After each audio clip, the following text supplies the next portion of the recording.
بسم الآب والابن والروح القدس إله واحد أمين. أهلا وسهلا بحضراتكم في قناة البابا كرولوس وماريمينا العجائبي. النهاردة جبنا معجزة جميلة جدا جدا من معجزات البابا كرولوس وماريمينا العجائبي. وفي كل المعجزات اللي احنا بنتكلم عنها عن البابا كرولوس وماريمينا بنشوف الصداقة العجيبة والغريبة بين البابا كرولوس وماريمينا، وبنشوف دايما ان ازاي البابا كرولوس هو بيدافع عن ماريمينا وبيتكلم عنه وبيتكلم عن لسانه يعني وعن صداقته مع ماريمينا. لكن المرة دي في المعجزة دي هنشوف ان ماريمينا هو اللي بيدافع عن البابا كرولوس وبيحافظ على الصداقة والعلاقة القوية اللي بينه وبين البابا كرولوس. تعالوا بينا نتعرف على المعجزة الجميلة بتاعت النهاردة بتقول ايه. بس قبل ما نتعرف على تفاصيل معجزة النهاردة، ياريت اللي بيسمعنا لأول مرة يدعمنا باشتراكه في القناة ويفعل زر الجرس على الكل عشان يوصلكوا كل إشعار بتقدمه قناة البابا كرولوس وماريمينا العجائبي. تعالوا بينا نتعرف على تفاصيل معجزة النهاردة بتقول ايه. معجزة النهاردة بتتكلم ان كان في راجل موظف من مصر الجديدة كان بيحب البابا كرولوس جدا جدا، ومن حبه للبابا كرولوس كان حاطط له صورة كبيرة قوي قوي محطوطة في الصالون بتاع البيت بتاعه، وصورة تانية حاططها في الصالة.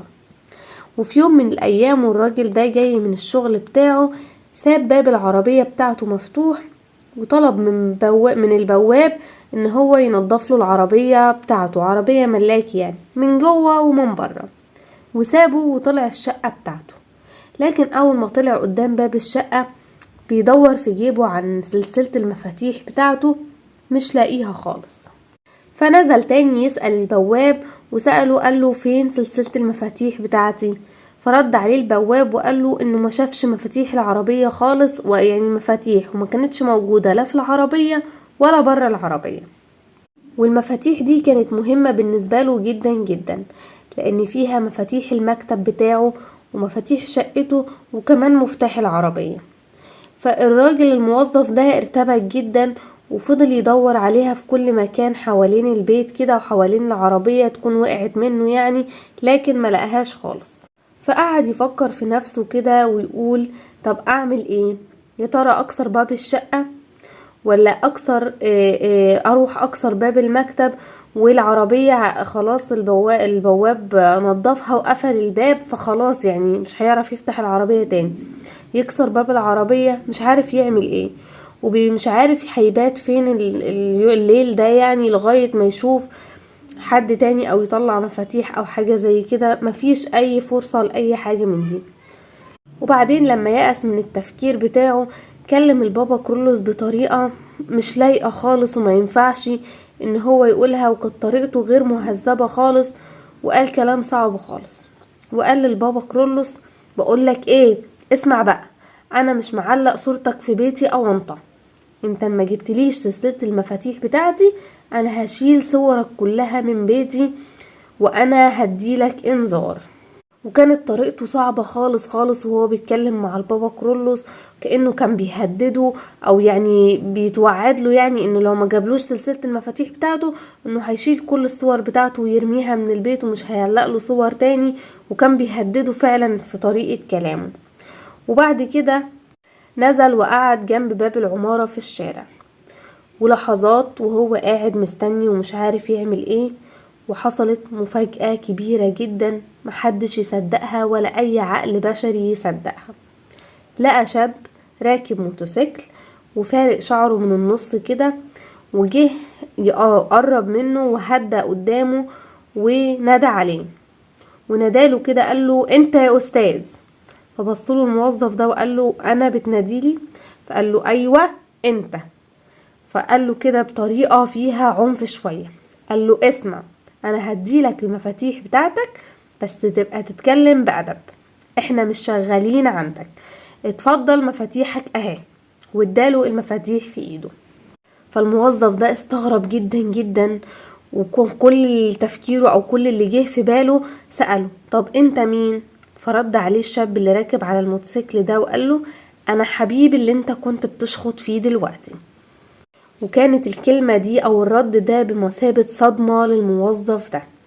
كأنه حد صعقه ووقف مكانه مش قادر يتحرك خالص، لانه في الوقت ده عرف ان الشاب اللي واقف قدامه اللي شعره مفروق من النص ده هو حبيب البابا كرولوس، يبقى هو ماريمينا.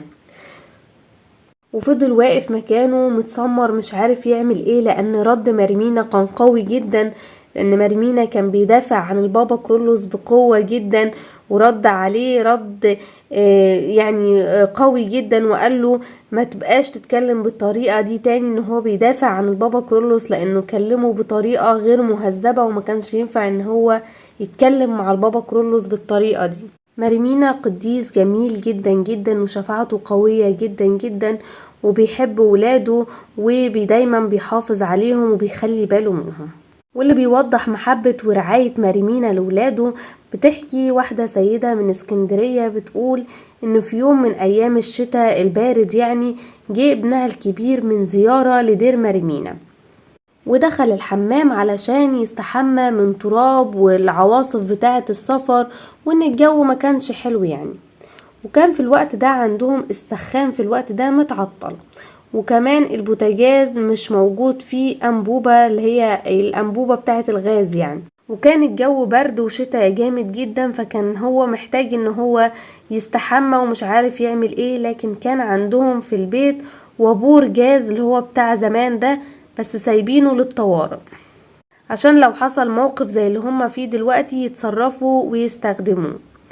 وبعفوية شديدة جدا خد الابن الكبير ده لقى جيركن ملا منه الخزان بتاع وابور الجاز ده من غير ما يتأكد ايه نوع السائل اللي جوه الجيركن ده، وبتلقائية وببساطة منه وبقلبه البسيط جاب نقطة زيت من الزيت بتاع ماريمينا اللي جايبه من الدير، وحطه جوه الخزان بتاع الوابور ده، وشغله وسخن عليه مية، وبعدين طفاه وبدأ ياخد الحمام بتاعه يستحمى، وخرج. وبعد ما خلص كل ده دخل علشان ينام. وبعد شوية جه اخوه الصغير وسأل عليه، فقالت له والدته ان اخوه جه من الدير ودخل خد دش واستحمى ودخل يستريح ونام، لانه كان تعبان جدا والجو برد، فدخل ينام فالاخ الصغير ده بقى مدهوش واضطرب خالص كده، وسأل والدته وهو ازاي سخن المية والانبوبة فاضية والسخان متعطل ومش جاهز فردت والدته وقالت له هو ملا الخزان بتاع وابور الجاز ده من الجيركن الموجود في المطبخ.